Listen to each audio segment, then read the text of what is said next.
Hi, welcome to Balloons by Liz. Today we're going to be doing a mint balloon color and showing you how stuffing, double stuffing with different colors changes the variation of the color that you're going to receive and creating custom colors. And here you go. Regular mint is this.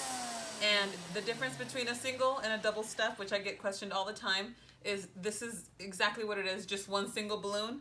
Double stuff is putting one balloon into another.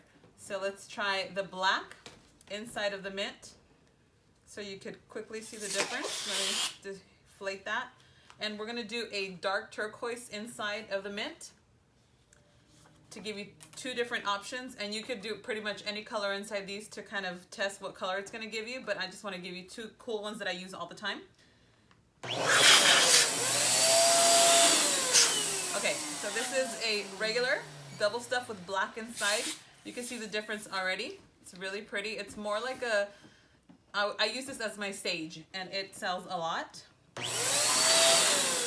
this is your Tiffany blue, which by mixing a dark turquoise inside, a mint will give you.